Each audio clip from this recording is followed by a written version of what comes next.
Well, I think we will see a difference in the way the tradition is done. I think we will see King address the nation at some stage in the next few hours. It may not be tonight. I think it may all be tomorrow, when he'll speak directly on the television, and I think that will be a very moving address, because of course you've got to remember, most people in this country don't know anything other than having the Queen as their monarch, so it's a very moving and difficult time, but for him and the family. But of course he has to carry that forward. We now will see something quite strange really. What will happen is, because of the Queen being the Queen of Scotland too, she will be taken to Holyrood, which is in Edinburgh, the capital city in Scotland. She'll be laid there at Holyrood, her official residence there. She will then be taken to Cathedral. She will be taken to St Giles Cathedral. There'll be a service at the cathedral, and then she'll be taken on the train from Waverley Station down to London. This is part of a 10-day process that will be happening before we have the state funeral at the Abbey. And yes, we're going to see this for some week and a half, a number of events, but also just a longer period of mourning before, I guess, yes, Charles is officially king at this moment, but he still has to go through a process, coronation. But that comes down the road when this process of this time of mourning out of respect will continue. And folks there on the right of your screen, we want to remind you what you are looking at there. Buckingham Palace, as the crowds continue to gather. After official notice was put up, we got official word after some concern, really, when we all woke up here, at least in the United States this morning, about the Queen's health. And yes, we have gotten word that she has passed away at the age of 96, passed away this afternoon, we're told, at Balmoral. Her home, her ancestral home. I want to bring in now Andrew Morton, the royal biographer. Andrew, we appreciate you taking some time with us here now, and to give me your reflections now on what we're seeing and the losing of this icon. Yes, I think we're seeing a shifting in the tectonic plates of our society. I think there'll be questioning about the role of the monarchy, the role of Prince Charles. I think that this is going to be a seismic shift in British society. As what your previous contributor mentioned, everybody knows something about the Queen.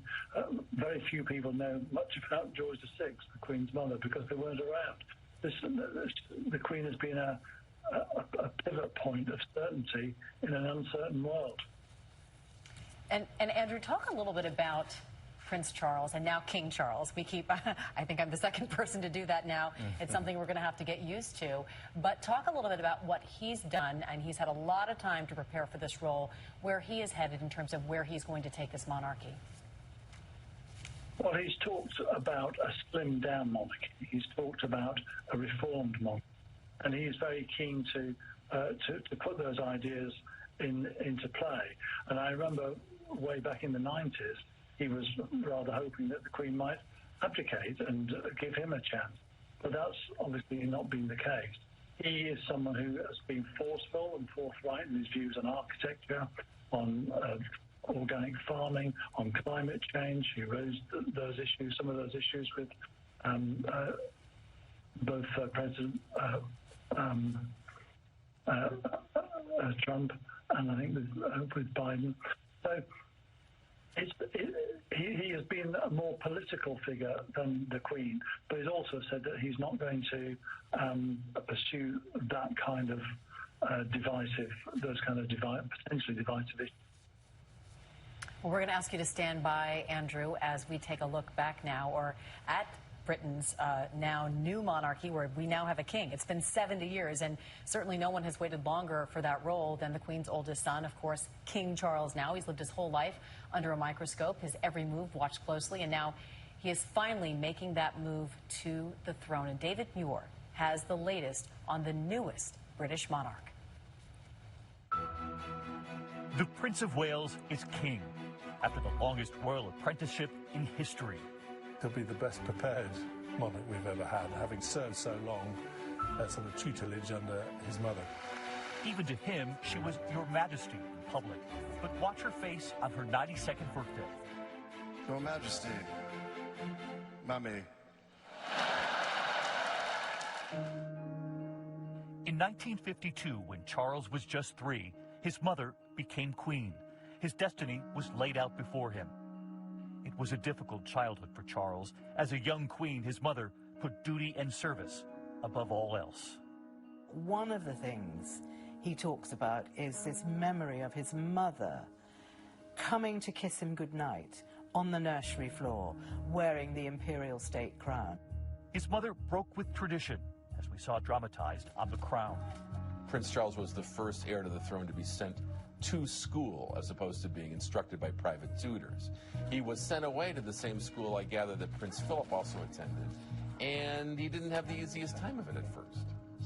In his 30s, the prince told Barbara Walters he struggled with certain subjects. Well, I think it's not too bad for people to know that the Prince of Wales can also fail in school, and they give him a failing grade. Oh, yes. I failed my maths exam 3 times. I finally got it on the 4th attempt. Prince of Wales became his title in 1969. But at the time, many knew him as a Playboy prince. They tried to kind of create him as kind of a James Bond figure. He was referred to as Action Man, I think, in the 60s, as he flew planes or did helicopters or rode in jeeps or whatever he was doing. In his early adulthood, he became a helicopter pilot, joined the Naval Air Squadron, and took command of a naval mine hunter. And there were a long line of lovely young ladies who appeared to be potential spouses for him who did not make the final cut. At 31, he proposed to his uncle's granddaughter, Amanda Knatchbull. She turned him down. He fell in love with Camilla Shand, but she married someone else while he was in the Navy. 30 seconds, I think. Finally, Lady Diana Spencer, the younger sister of a girl he had dated. All of a sudden, this teacher, who was so young and so fresh, had that beautiful smile and an ingratiating manner. Suddenly, we discovered that she was the apple of his eye, and before we knew it, they got engaged. I remember thinking what a very jolly and amusing and attractive 16-year-old she was. And, I mean, great fun, and bouncy and full of life and everything. And I don't know what you thought of me. Pretty amazing. And I suppose in love. Of course. Whatever in love means. Everybody remembered that interview where they were asked if they were in love, and he said yes, whatever love is. And that tells you, I think, a little bit about maybe his upbringing, whatever love is from a grown man who's just gotten engaged. It's not the note you want to go out and pick your informal china pattern with. It's emerged that the Prince of Wales, the night before his wedding, really wasn't at all sure whether he was in love with Diana, and was actually almost convinced that he wasn't. On that day in July 1981, 750 million people all over the world tuned in. So long as you both shall live. I will. It looked as though Cinderella had gotten her prince. How are you enjoying married life? Highly recommend. I remember going to Australia with them. We were away for 6 weeks. And, I mean, that was the love tour. I mean, they were over each other like, you know, a rash. I mean, they used to look at each other like they wanted to rush off and rip the clothes off each other. They were that passionate. I mean, it was really, and very tactile, you know, touching. A year later, an heir, and then a second son. They're in very good form indeed. And bring us both an immense amount of happiness. In this, their first interview, 1985 in Kensington Palace, music by William and Harry, and the royal couple still acting like newlyweds. I suspect most husbands and wives find that they often have arguments. But we don't. No. But occasionally we do, because, I mean, I'm, you know, I go on longer sometimes. Yes, but I'm faster. There we are.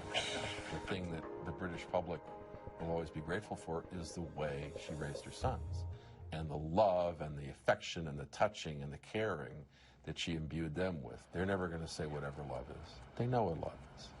But as we all know, the fairy tale faded, and within 5 years it was clear the marriage had crumbled. Later, dueling interviews revealing that Camilla was still in the picture. Their foreign trips were now portraits of an unhappy relationship. She was in touch with her feelings. If she was mad at her spouse, there were going to be indications of that in the photographs. And there were.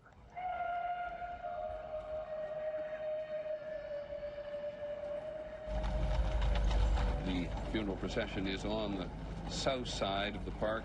With Diana's sudden and tragic death just a year after their divorce, Charles was a single parent of 2 shattered boys. They are coping extraordinarily well, but obviously Diana's loss and death has been an enormous loss as far as they're concerned.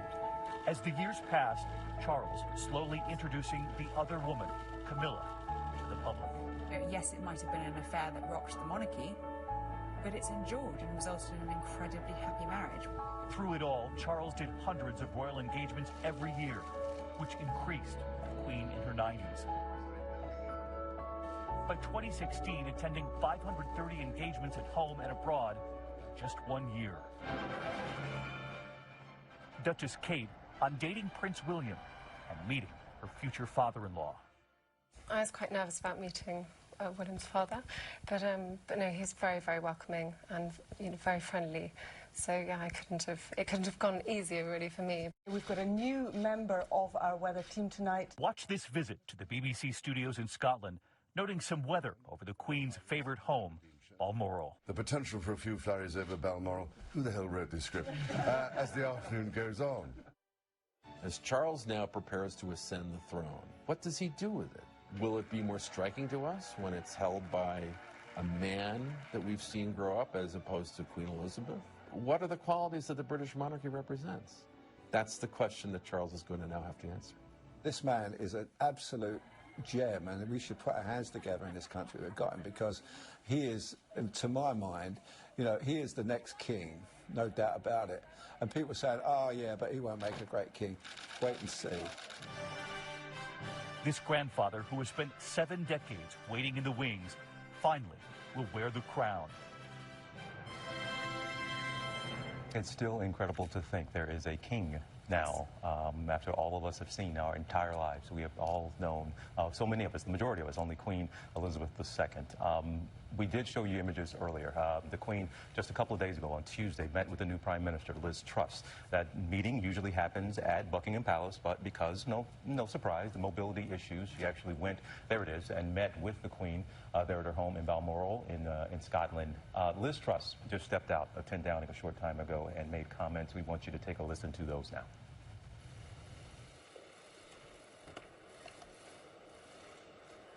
We are all devastated by the news that we have just heard from Balmoral. The death of Her Majesty the Queen is a huge shock to the nation and to the world. Queen Elizabeth II was the rock on which modern Britain was built.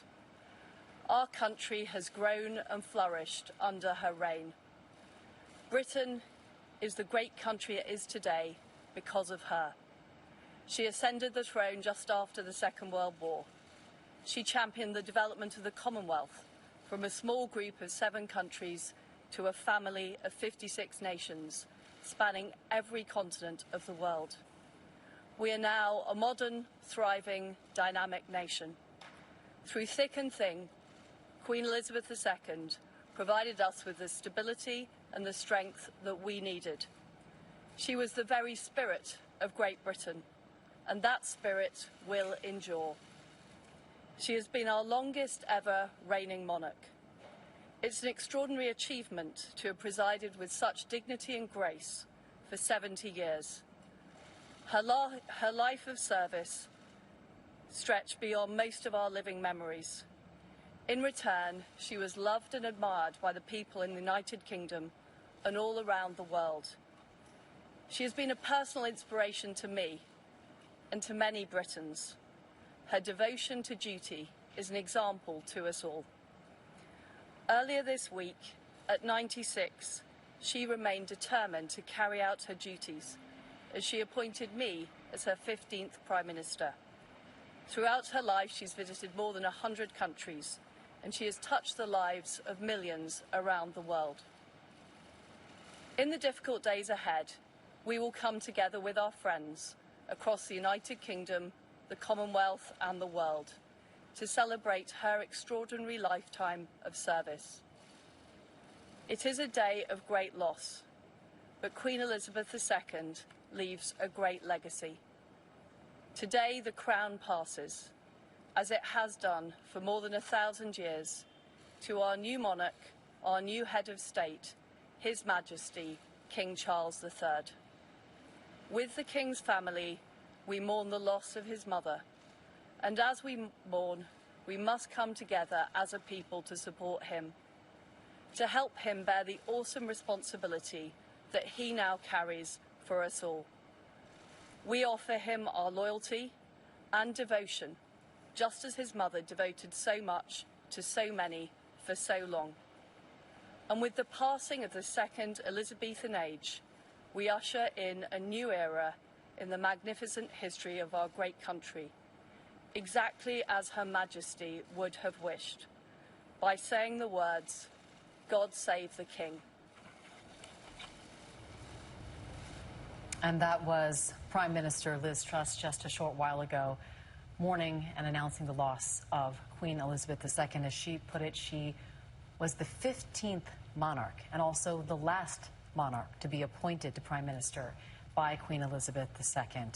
Certainly something that's of great significance to the world and certainly to Prime Minister Truss. Now, I want to bring in Elsa Anderson. She was the former press secretary to the Queen. And Elsa, we heard the Prime Minister say this was a huge shock to the nation, to the world, and yet you have a monarch, a queen, who is 96 years old, and yet it was still shocking. She carried out her duties until the very end. Talk a little bit about your experience with the Queen and what motivated her and what she most wanted out of her reign. I think her sense of duty, I'm astounded at the moment. I feel very emotional about the Queen's passing, and I think however old somebody is and however much you expect it, it is still incredibly upsetting. And it's amazing how many people who used to work with me and for her who've been in touch now saying how devastated they are. So the outpouring of grief, and love for the Queen, I think, knows no bounds.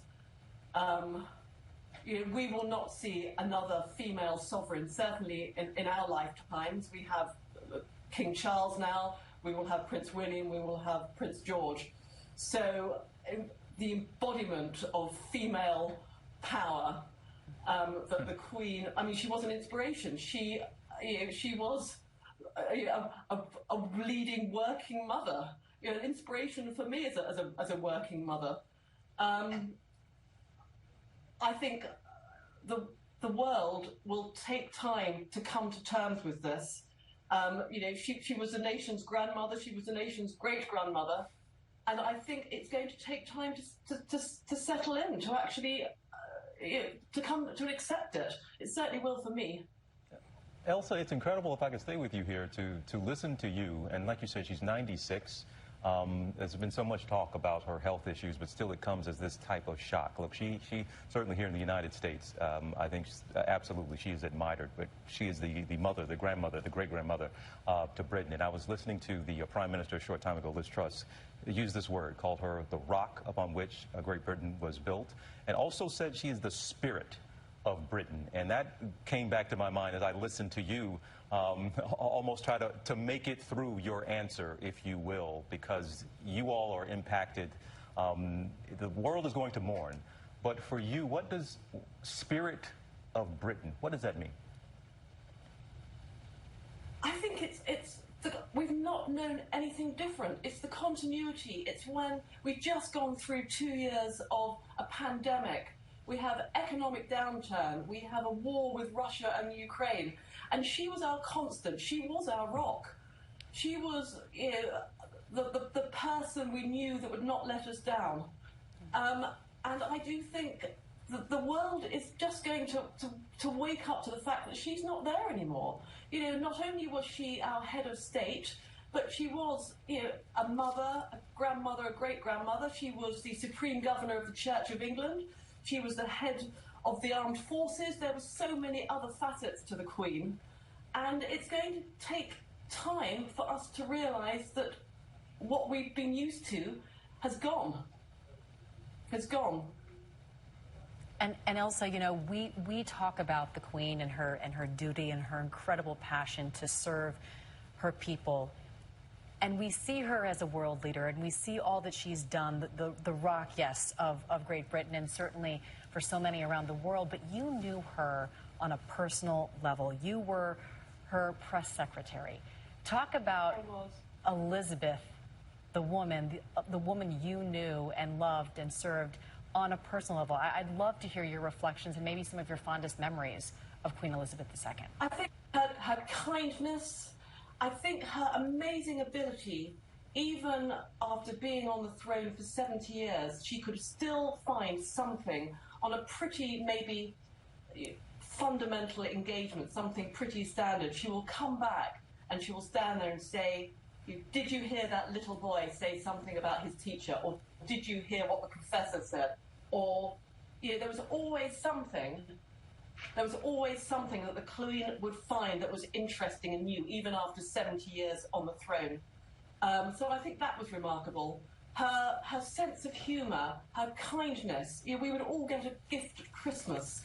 She would always remember something. I remember the state visit by President and Mrs. Obama, and we were standing at a reception, and the Queen was walking towards me with President Obama, and she said, "Mr. President, I want to introduce you to my press secretary. Her husband is in the Navy." And I thought, my golly, I just couldn't believe it. The Queen took her time out to introduce the President of the United States to me, just one of her household. And that's just another element of extraordinary kindness and generosity that she kept on displaying. Elsa, it was incredible to hear you say that. She's the person we knew that would not let us down. That's a great point to make with so much turmoil in the world and what we've seen certainly with this pandemic over the past 2-3+ years. She is that constant, and it's unbelievable to think that she is not going to be there anymore. As we take a shift, yes, there's a new monarch, but Elsa, what change could we possibly see now in Great Britain? How will culture, how will society there, how will the country start to look some kind of different because of who is now on the throne? I think the Prince of Wales will be a remarkable king, a remarkable monarch. He's been a remarkable Prince of Wales. I think he's got his own ideas about shaping the monarchy, slimming it down. He's got his own interests, but I'm incredibly confident for the future and what he will give to this country and to the nation and to the world. So I have got absolutely no doubts about that whatsoever. I'm curious, he Elsa. He had the greatest role model in his mother. Exactly, and you had a front row seat to that. And if you would talk a little bit about, because obviously the Queen had the utmost faith in her son, but what was their relationship like? What did you see behind the scenes? Well, I only worked for the Queen. I didn't work for the Prince of Wales, but certainly an incredibly warm, caring relationship between both of them. The Prince of Wales did more and more commitments and duties during the latter part of the Queen's reign. So a lot more of a team effort, sort of team monarchy, I suppose you could call it, which is, charming to see. So you could see that warmth between both of them. And even at the Diamond Jubilee concert, when the Prince of Wales called the Queen Your Majesty and then Mummy, which got a huge chuckle from the Queen and from the audience as a whole. So he's learnt from the best, and I know he will be an outstanding monarch to this country. Oh my goodness, some of these stories, and again, you mentioned that there's a warmth, I guess, that people associate with her, and maybe not so often with him. We've seen him have his moments out there, and you described, Elsa, some of that. That's a great picture there. Right there. Right on time of those two, and he seemed like he was always by her side at so many of these events, and it's just almost, you just can't believe that there is a king now. All we have known is Elizabeth. And I think we have this is a live picture we are seeing again, Buckingham Palace. We've been watching this robot for the past couple of hours, it seems, sitting here now. Very few folks were out. The rain was coming down. I see a few umbrellas still, but then, as we were getting news, in fact, that, she had passed, we saw those clouds break for just a moment, and the sun did start to shine on Buckingham Palace. And look, don't know if you're into symbols and things like that, but it was a nice moment, and there it is. This, and to the audience, was one of the first things out of Robach's mouth. When we saw the clouds kind of break and the sun come through, she said, I wonder if there's going to be a rainbow. I said, I bet there's going to be a rainbow. And there it is. That is a beautiful sight and something that I think a lot of people will take to heart as a symbol of what Queen Elizabeth II represented to her people, to the world. She was a ray of light. She was a symbol of hope and a symbol of stability, really, in a very unstable world. And so this is a very tough time, obviously, for so many people who loved her, who admired her, who looked to her for guidance. As we see there at Windsor Castle, not too far from Buckingham Palace there, outside of London, we see people paying their respects, laying flowers down, and I'm sure that is going to be, and there were going to be many around the world, makeshift memorials that will grow in large sizes over the coming days, with the next 10 days or so filled with much tradition that will go from Scotland to London, but people around the world, of course, paying their respects to the Queen, the only Queen for many of us that anyone has ever known. And yes, the world has changed a lot since Elizabeth became Queen. She has seen quite a bunch of tumult, and certainly has led us through so many difficult times over the past 70 years. She's had that front row seat for all of it. She met so many of the world's most iconic leaders, and even though many of them didn't exactly follow the rules. There's a lot of rules yes, when you're meeting the Queen. Yes, but she was never shaken, and I think that's what a lot of people are pointing to today as they reflect upon her. Here's ABC's David Muir with more. My visit has given me the opportunity to reaffirm the ideals which we share and the affection that exists between our people. During her reign, Queen Elizabeth II traveled on nearly 300 official state visits. She never had a passport. A queen doesn't need one. Even so, she was by far the most traveled monarch in history. The first reigning monarch to visit Australia, China, Russia, post-apartheid South Africa. After all, her reign began abroad on an official visit to Kenya as princess. There she learned of her father's death and returned home a queen. And so it was sudden, and so she would later literally comment that she had not had the apprenticeship to become a queen that you might have expected that she was. That year, Stalin was still the leader of the Soviet Union. Harry Truman was president. Presidents come and go, but the one constant thing between the relationship between the UK and the US was the Queen. She danced with Gerald Ford, watched a ball game with George H.W. Bush. She had high tea with the Clintons. In every state visit, there's something that either goes wrong or doesn't quite go to plan, but that's invariably the thing that we will focus on. When she rode horses with Ronald Reagan. The Queen was out riding at Windsor, which he'd requested, and he sort of gave an impromptu press conference on the top of the horse. The Queen was so annoyed, she just trotted away. George W. Bush welcomed her in 2007. You helped our nation celebrate its bicentennial in 1976. He accidentally aged the Queen by 200 years. She gave me a look that only a mother could give a child. And in 2009, First Lady Michelle Obama put her arm around the Queen. It seems the President's wife has made at least one very influential friend. Keep in touch, it'll be nice, said the Queen. Shall we fetch? But as many pointed out, the Queen, it seems, was the first to put her arm around the First Lady's waist. You're not meant to touch the royal personage, because otherwise the Queen would be getting touched all the time. So there is a rule, don't touch the Queen. It happened again during President Trump's visit, a pat on the back during a state dinner. But the Queen always put a good face on etiquette errors. Like the time Nelson Mandela, long before he was an elected official, showed up at a South African state dinner, even though he wasn't invited.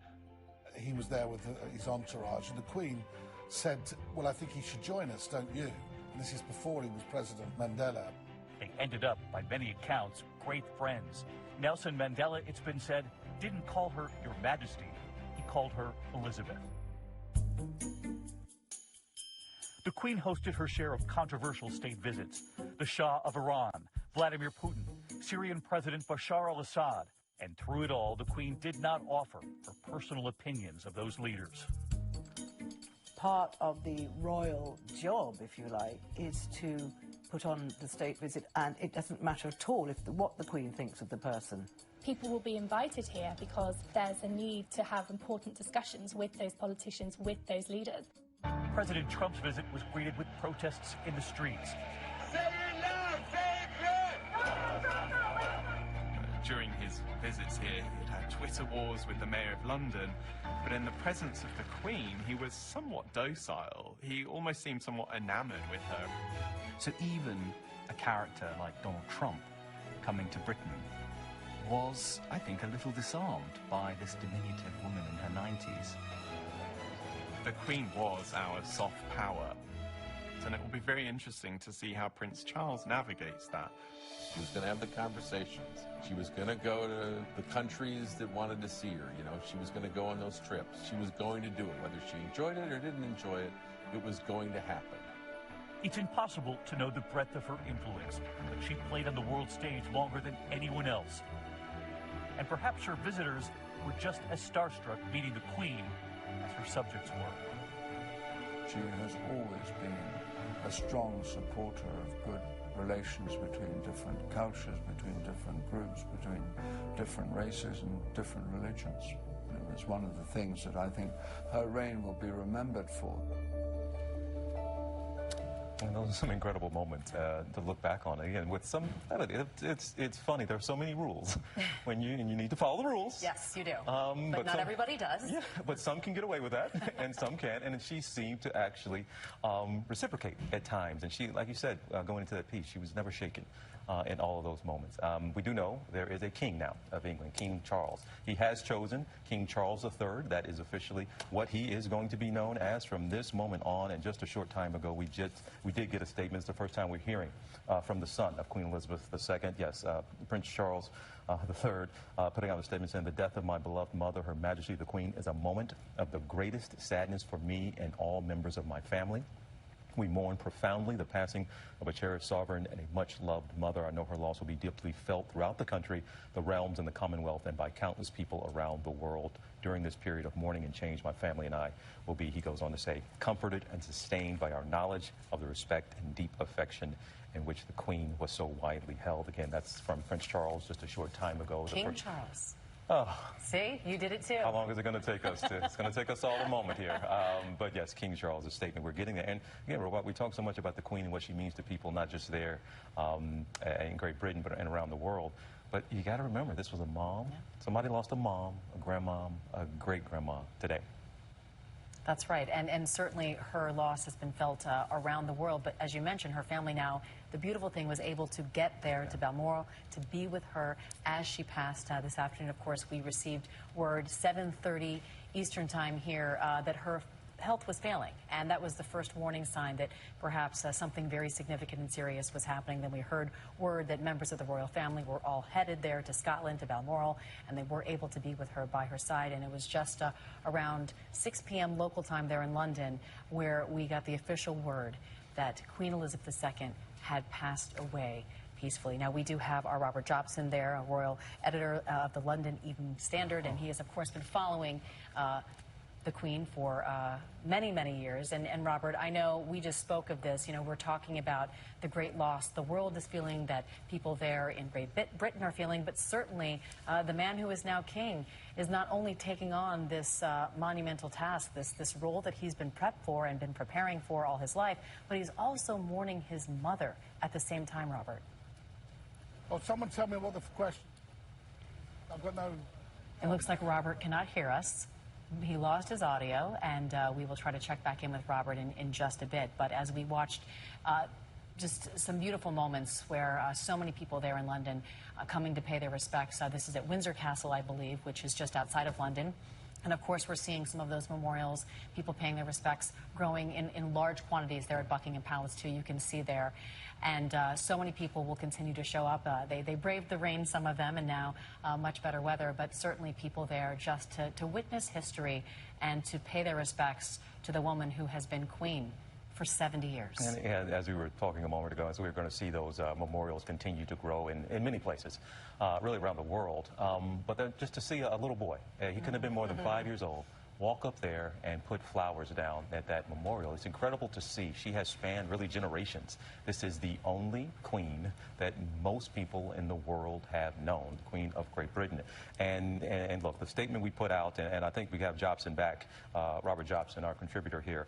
Robert, hope you can hear me now. We can hear you. But why was it? It seems like for a while, maybe even for years, we hear that the Queen can't make it to an event, and there's concern. During the Jubilee, she had to miss out on a couple of events, and there was always concern for her health.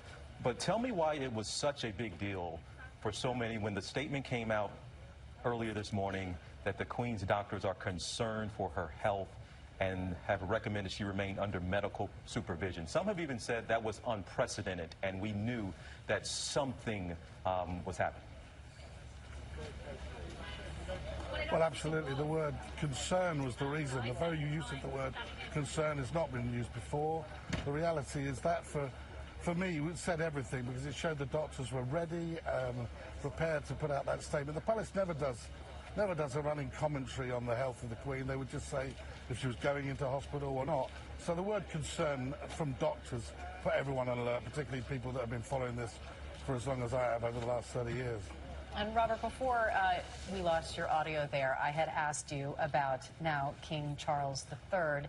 He put out a statement talking about losing his mother. And as we all mourn the passing of the Queen and the world mourns the passing of the Queen, this is a man who's taking on a huge responsibility, and he's prepared for it obviously his entire life. But as he takes on the biggest role of his life, he's also mourning his mother at the very same time. Can you talk a little bit about their relationship and what he must be going through in these moments?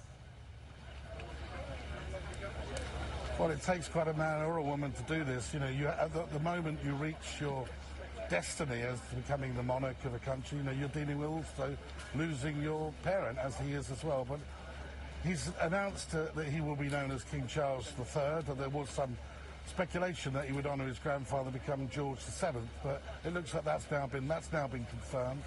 He will be flying down to London with his wife, the Queen Consort Camilla, and be sworn in by the Privy Councillors. But it's quite a moment now that he has to take on this level of responsibility straight away. He is the most well-prepared monarch in history. He's also the oldest monarch we've ever had.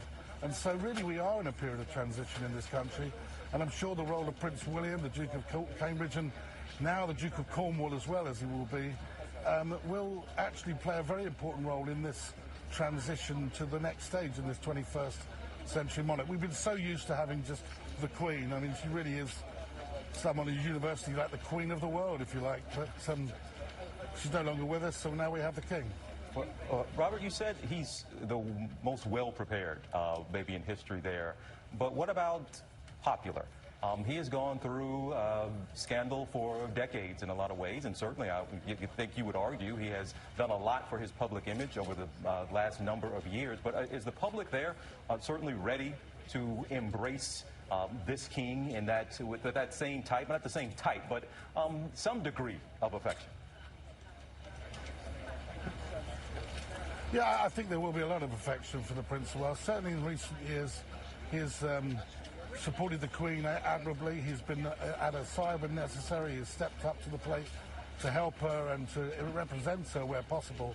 I mean, he's now, yes, he had a difficult and tumultuous marriage and divorce and the tragedy, of course, that happened to Diana that followed. But he's happily married now for the last, well, over 15, 20, 16 years, 17 years. So I do think that people have forgiven that.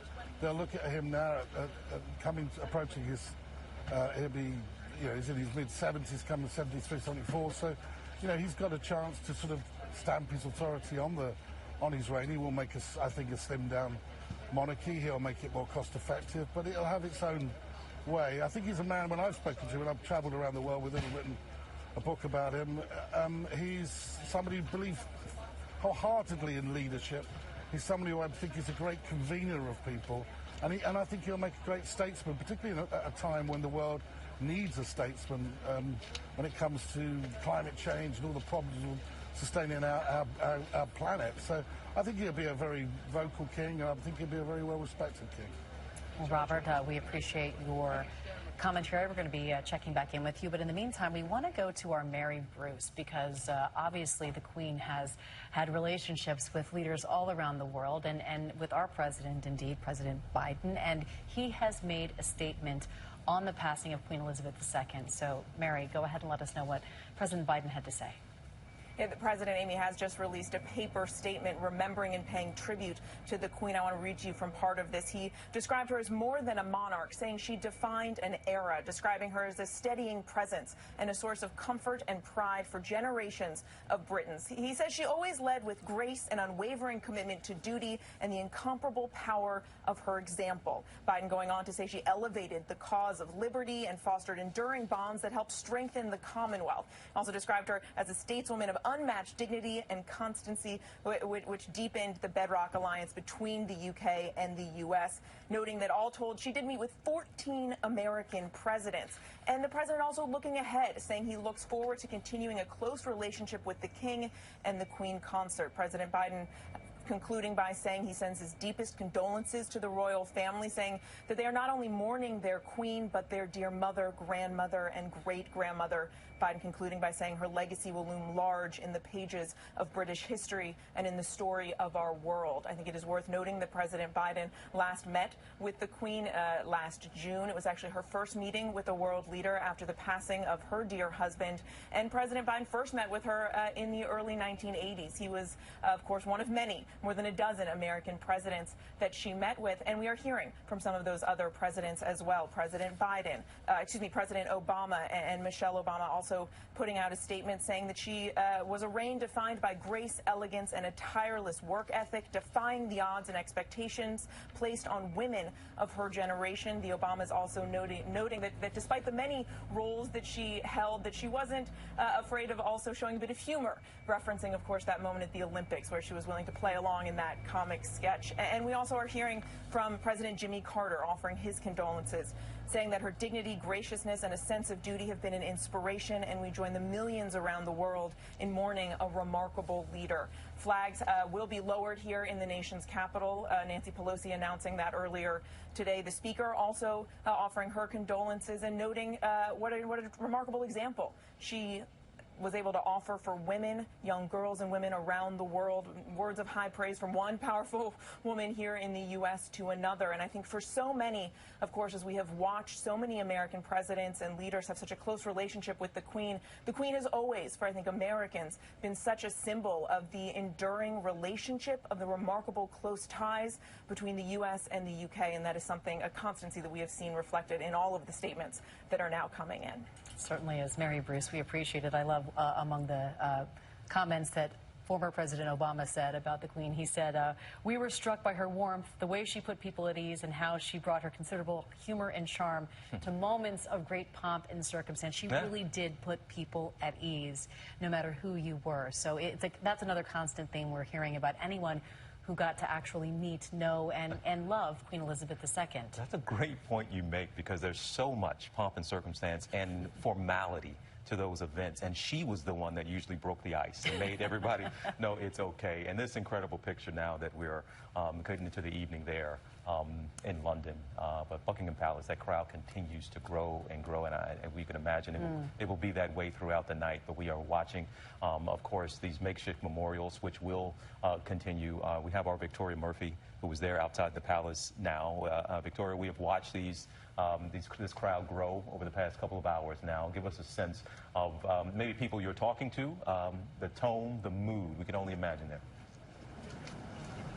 Absolutely. I mean, people have been asking us all day as we were here when that first announcement was made earlier today, you know, what's happening, what's going on. People from all over the world who are here and were very concerned. And now, of course, since that announcement was made, these crowds are really gathering. And this sense, I think, of grief, because there is personal grief, because she was a mother, a grandmother, a great-grandmother, and we have that grief from her family, but also this public grief, which I think we are really going to see come into play over the next few days. I think there will be flowers laid outside Buckingham Palace. I doubt we'll even be able to see the floor by tomorrow morning. And I think, you know, scenes like this really show just how close so many people felt to her, and she had a place in so many people's hearts. And Victoria, you mentioned you were expecting it to grow. I'm just curious what you've even seen just in the past hour or so. We've been watching the crowds form, but give us a sense of just what it feels like as you see people try to make their way up to that gate and what you expect in the hours to come throughout the evening there in London. I mean, it really is incredible. This is a moment that we have never seen before. Of course, we've never seen a death of a monarch. We haven't seen death of a monarch in 70 years, and we saw the crowds grow very, very quickly. I think another thing to mention is that the weather has been so unbelievably temperamental here in London today. We've had incredible downpours. The heavens were opening at times. We've had rainbows. We've had bright sunshine. We've had everything. And when you've got rain like that, you wouldn't normally see crowds outside Buckingham Palace. But today, people are sticking around. People want to be there. People just want to stand and kind of take in this moment and feel like they are here at this incredibly historical moment. We've seen the formal announcement put on an easel outside Buckingham Palace. Of course, in days gone by, that would be how people found things out, like births and deaths, and that would be how they announced things. Of course, now we see everyone knows instantly through the internet, through social media, the royal family even announcing the death on their own social media accounts straight away. But I think there's a sense that people are just coming down just to be here, just to feel like they are part of this and to be close physically to a building that is so representative of the Queen. Victoria mentioned temperamental weather in London. That's not like London. She said today, though. Yeah. That's probably not just a today thing. We get what you were saying, Victoria, but you know, it is. It was kind of remarkable as we were watching, and you see the rain coming down, and even moods are coming down, and then all of a sudden the clouds split for a second. We saw just really a whole ray of sunshine come onto Buckingham Palace, and then that rainbow that we showed people a short time ago. It's just something still symbolic and beautiful about that. And look, there it is. You know what? I know, folks, it's just the image, but this day, that image is awfully significant, or it feels symbolic and important that that rainbow on this day. And who was it earlier that said she was always the constant. She was the one who always let us know and wouldn't let us down. Yeah. So there's still something uplifting and to celebrate on this day, but it's remarkable still. And I think we have Omid Scobie with us. We want to bring in our contributor here. And Omid, we were with you for the Jubilee 3 months ago there. And just give me your thoughts on how we went from what was the ultimate celebration of this Queen to just 3 months later, it's the ultimate heartbreak. Yeah, well, as you remember at the time, it almost felt like during the Jubilee that we were sort of having a send-off for the Queen as well. It was obviously very much known at the time that her mobility issues were getting worse, and there were moments where we didn't see her throughout the Jubilee celebrations. And so those moments that she was in front of us, they felt even more special. But at the same time, I think it was very clear that they may have also been the last that we got to see her in such a public setting, in such a jubilant setting. And I think for many people in Britain today, those moments where we celebrated her life, her incredible 70 years on the throne, are still very much front of mind today. We're still celebrating them now, but in a much more somber way. And I think that's really going to be the tone over the days ahead. As difficult as this will be for the nation, the Queen was very much a unifying person. And I think her presence, even though she's no longer with us, just the memory of her and the stories that we'll be sharing, even now we're hearing from former aides, palace staff, about not how she was like in front of the world, but also behind palace walls as a mother, as an employee, as an employer. So these are the things that I think we'll be celebrating over the days ahead, and I hope that that positivity remains. Yes. And Omid, it is, as we're watching pictures of her and that smile we talked earlier, we heard about the twinkle in her eye. We saw her love of her, not just her children and her grandchildren, but her great-grandchildren, talking with Prince Louis as the flyover took place. He was asking her questions, and there she was celebrating with her people this amazing milestone, this Platinum Jubilee, 70 years on the throne, and she was talking to Louis throughout it. And also, we can't forget her love of corgis, too. You know, this was a woman who loved deeply, and her sense of duty has been talked about so much, but she also had such a big heart. And, Omid, if you would, give us a sense of what the people of Great Britain will be doing over the next week and a half or so to honor her, to celebrate her, and to really honor the passing of the crown, a tradition that's been going on for thousands of years. Well, this is a moment for almost all of us we've never experienced before. So I think it's going to be surreal, absolutely, as the days roll out. We're following protocol, of course, but this protocol is unknown to many. But of course, we have entered a period of national mourning already. And I think we'll see that not just reflected in the people across the country, but also in businesses. We'll see theatres and events postponed or cancelled. I think everyone is going to be very mindful of really what they're doing over the days ahead, making sure that we're very much keeping her memory alive. I think she's going to be very much discussed in households across the country. She's someone that's been on the throne for 70 years. She has been across the country many, many times, done thousands, tens of thousands of engagements. So there are many people in this country that have stories about the Queen and their interactions with the Queen to share. And I think we're going to be hearing that a lot from the people around us over the days ahead. I think we'll also be thinking about the family members that, of course, in Scotland today, who are not just there in their capacity as working members of the royal family, but also as a family, a normal family, that have lost someone very important, a central pillar in their lives. And as we begin to see more of that family over the days ahead, I think we'll not only be mourning the loss of the Queen, but also very much supporting those that she left behind. You know, as we continue to watch these live pictures out of London, you were seeing the crowds grow around Buckingham Palace a short time ago, and Omid made a point, Robak, a short time ago, that when you were there for the Jubilee, it was such a celebratory event. It was such impressive, that pomp and circumstance that only the British know how to do to a certain degree.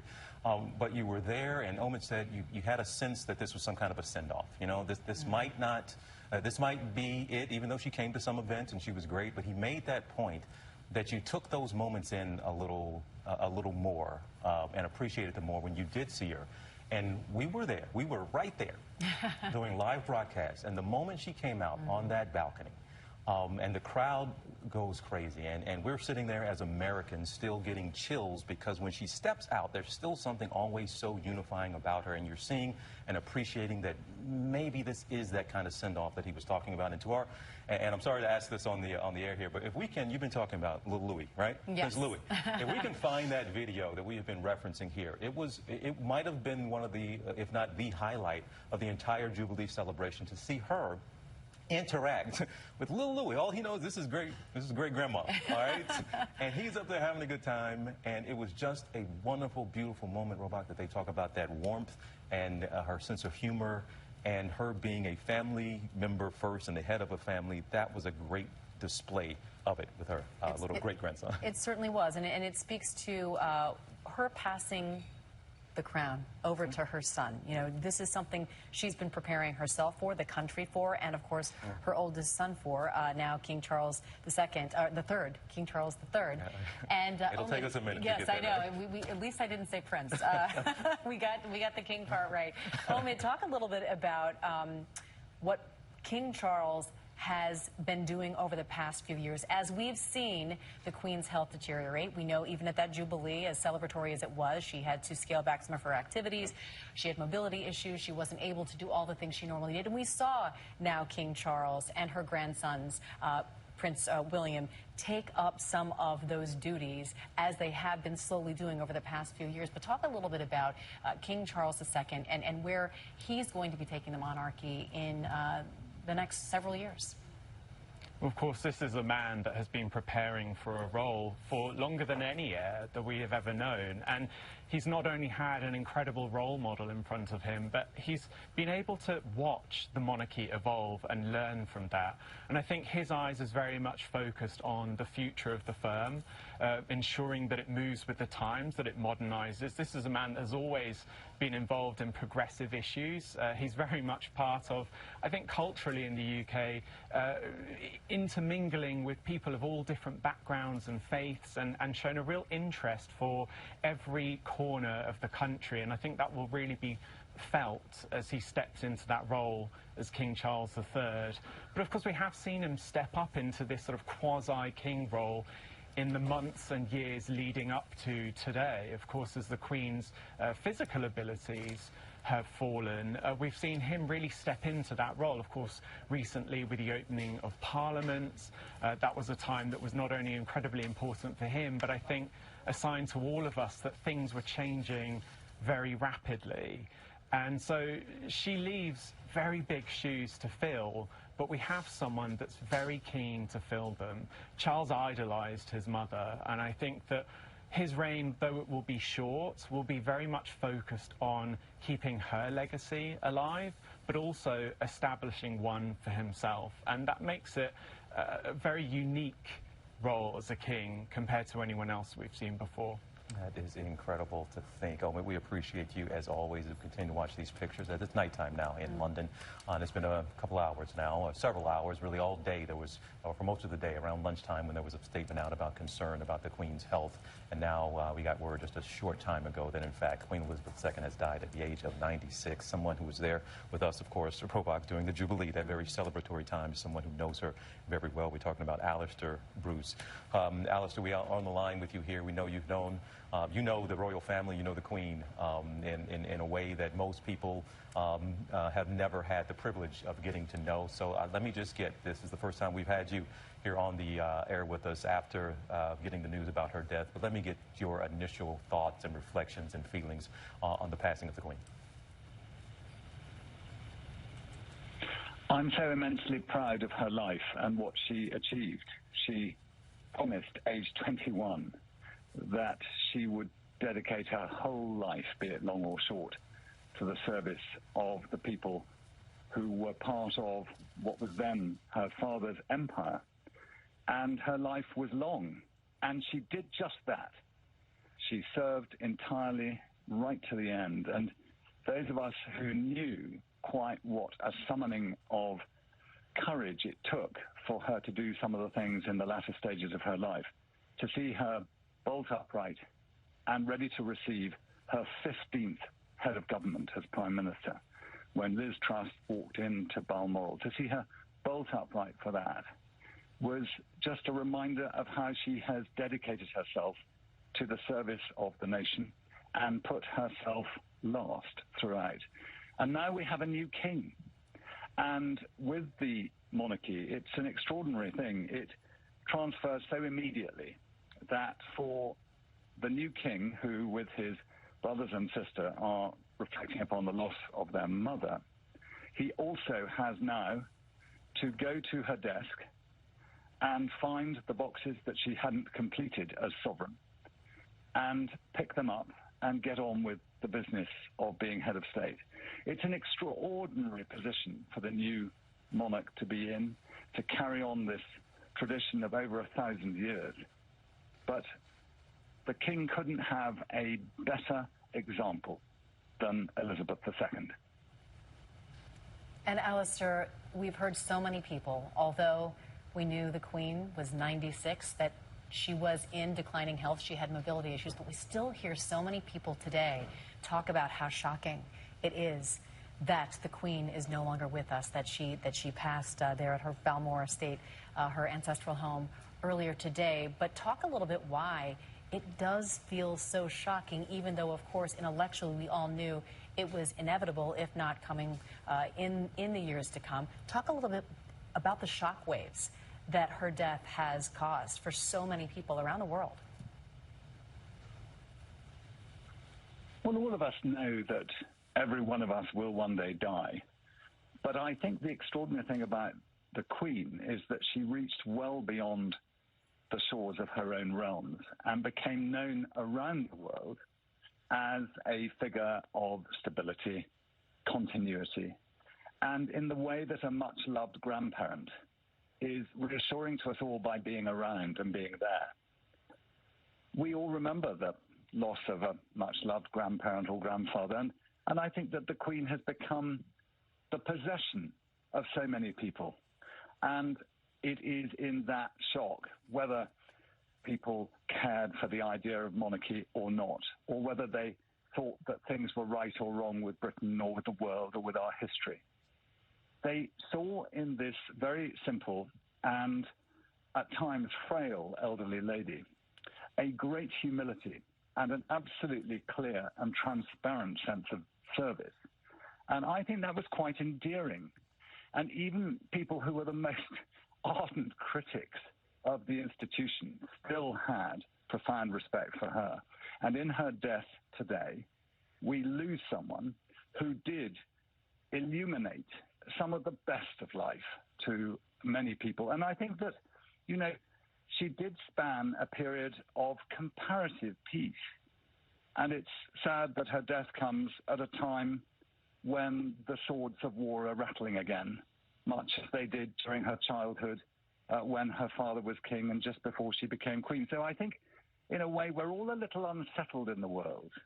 And when one of the deep keels of continuity that has been so deep in the water right through the terrible storms of time is lost, I think we do miss her passing, and I think that that is very understandable. You know what, Alistair? One other thing to hear here. Look, you know this monarchy, you know this family, you know this Queen Elizabeth way, like I said earlier, the way no one does, and you can go through that history. You can tell us what it all means. Can you give me just for a moment, just personally, how are you feeling now on the passing of Queen Elizabeth II? I'm just really proud of her. I will miss her immensely. She was always incredibly kind to me. She was a great friend of my mother's, and when the Queen was princess and living in Malta, her husband, Prince Philip, commanded a ship under the command of my grandfather. And I think as a result of that rather extraordinary set of circumstances, she has kept a bit of an eye out for what I've been up to. But I think that she's done that alongside being interested in the whole business of what happened to each of the realms over which she was queen, the Commonwealth, which stretched everywhere, and she loved coming out to America. And the links between the United Kingdom and the United States are immense. And I remember her telling me the story of her father's embarrassment during the war when he had forgotten that he had invited the then Supreme Allied Commander, General Eisenhower, who went on to become your president, to come and have a look around the garden at Windsor Castle. And the young princess, now the Queen we've lost today, and her father were having tea in the garden at Windsor and heard voices, American voices coming. And the King suddenly remembered that he had given this permission to President Eisenhower. So told all the King's family, two princesses and the Queen, to go and hide behind some hedges while Eisenhower went past. And I think that sort of gives an example. They didn't want to embarrass him. And I think it's a wonderful image. And I think that the Queen always had such a sense of humour.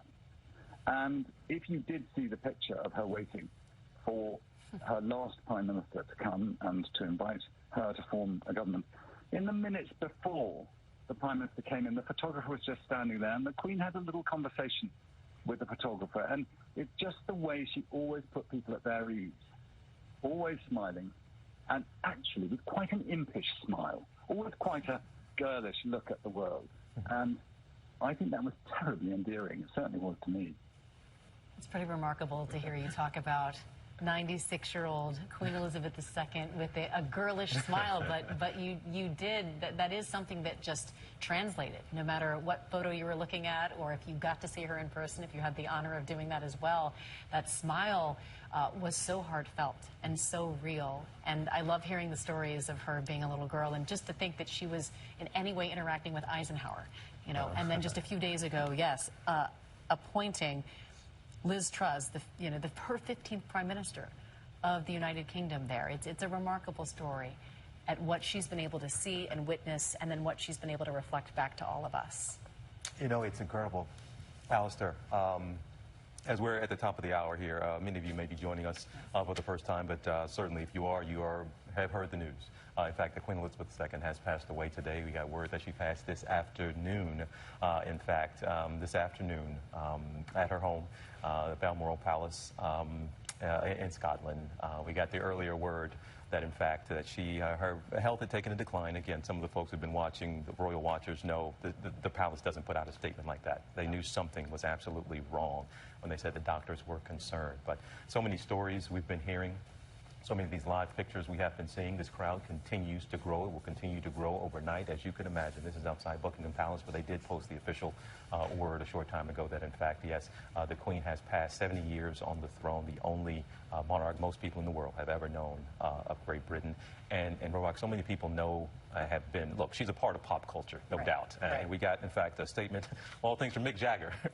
Mick Jagger saying, for my whole life, Her Majesty has always been there. In my childhood, I can recall watching her wedding highlights. This is Mick Jagger saying, in my childhood, I can recall watching her wedding highlights on TV. I remember her as a beautiful young lady, to the much-beloved grandmother of the nation. My deepest sympathies are with the royal family. So we talk about her being a part of pop culture there. It's incredible, the celebrations that are going to, look, it's this morning, but this is going to be a celebration of a life unlike any we've ever seen. A life well-lived, full of duty and love. So many people, of course, sending their love to the royal family and, of course, paying their honors to Queen Elizabeth II. But as we talk about all that she did throughout the world for her monarchy, for her people, part of the beauty of Queen Elizabeth II was not just how she led her people, but how she lived her life and who she loved. And there is a great love story that we all have been able to witness and watch over the years. By her side had always been her husband, her beloved Prince Philip. They were married back in 1947. They've seen their fair share of triumph and tragedy, but it is, above all else, an incredible love story of more than 70 years. Take a look. Queen Elizabeth's love life can be written in one line. She fell in love at age 13 with Prince Philip, royalty from Denmark and Greece, an 18-year-old cadet in the British Royal Navy with the war coming on. They met several times during the war when she was still a teenager, and I think it's clear that she never had eyes for anyone else. I think they must have had real attraction. It must have just been bam. And over the course of the next few years, they exchanged letters, they wrote to each other regularly.